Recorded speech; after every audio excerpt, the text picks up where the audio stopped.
darating itong segment na to, palagi nagugutom ng ating ate chef. Hindi na magsasalita pag gagutom. Okay, let's welcome the beautiful Chef Madeline!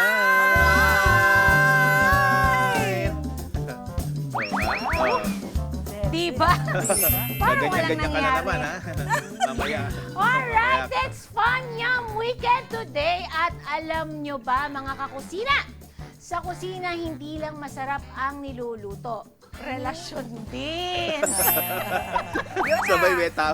Dahil tulad ng isang masarap na putahe, mas gumaganda ang resulta kapag sama-sama ang kumikilos. May naghihiwa, may nagahalo, may tumitikim, Parang at taga-tikim lang ako. lahat may ambag. Kaya today, ipapakita natin na ang teamwork sa bahay parang recipe lang yan. Kapag tama ang timpla ng tulong, respeto at pagmamahal, siguradong sweet work ang buhay. Kaya tara, magluto na tayo. Dahil dito, ang ating kusina walang iwanan, lahat kasali. So anyway, I call my recipe queso con pimiento. Wow.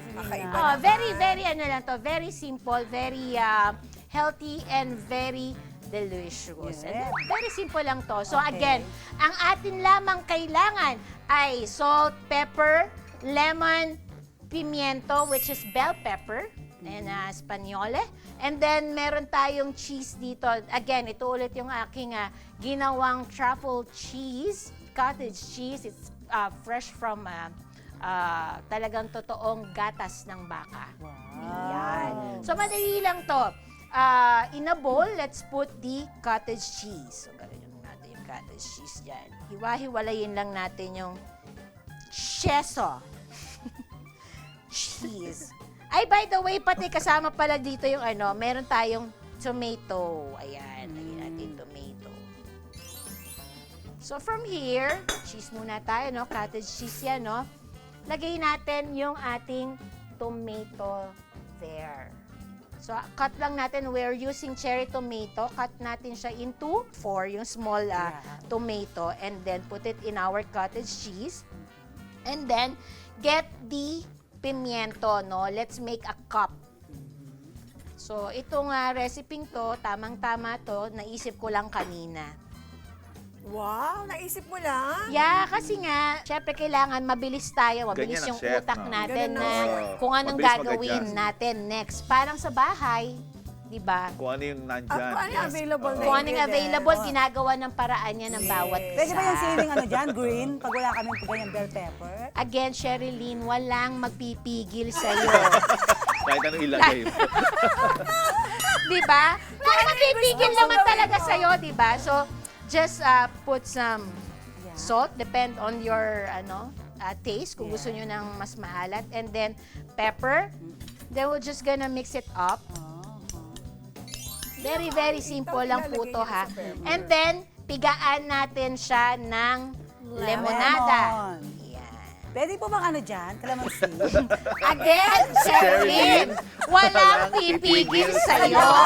Ito lang tomato itself, cheese itself, ang sarap-sarap na. No, sa Italy kasi yan ang pinaka-main nila eh. So, let's put it here. Wow. Ganun pala yung Lang style. natin. Oh, cottage cheese lang siya. Cottage cheese lang siya. Truffle. Okay, ilagay lang natin dyan yung ating parang lettuce para meron lang siyang Oh, bedding. so hindi We na call it. ilalagay sa toaster. Yes. Well, ano yan pwedeng wala, pwedeng hindi. Pero kasi sa sobrang Pero maanghang fresh yan. yung bell pepper, some people will eat it like an Kinakain. apple. Oo nga. Okay. No, will eat it like an apple. So very refreshing siya. So ilagay din natin itong buong Chef, pag wala akong pwede ba ganun ko cherry yan? pag wala ka, Wala manahimik kamatis. ka na lang, Sherilyn. Uminom na ng tubig. Oo. Tapos meron tayong parsley over here. Naisip Galing, lang natin to kanina. Parang ang ganda pala, no? Oo. Very nice. Very healthy and very nice. Right Ay. there. All right. So I call it queso con pimiento or pimiento con queso. So, sino whatever it titikim is. niya? Yeah, mamaya ko Ay, matamis yan Oo. Actually, balance yan May maalat, may matamis, may maasim, May mapait. may mapait. Congratulations! Sa Cynthia! siya kahapon, di ba? Siya, I'm very, very Napakagaling proud of kahapon. you with Thank this, you. achievement. Yes, thank you. Maraming salamat sa itong Tahanan Family sa for support. suporta. Yan. Sa show namin kagabi, yung Just Rewired, Yes. dyan sa Pier 1. Yes. And of course, the casts and crew of the Sana Just may Rewired. no? Take May two. take two. Oo, Part meron 2, part 2. Oo, may part Meron Ako, yan. pag part, magandaan na natin yan. Ayan. Ayan. Okay, so sa bawat tahanan, nagsisimula ang tunay na teamwork sa simpleng pag-unawa na hindi lang iisa ang may responsibilidad, kundi lahat tayo ay may bahagi. Yes. At kapag nagtutulungan ng pamilya, gumagaan ang lahat, mas nagiging masaya ang mga gawain at syempre, mas lumalalim ang samahan.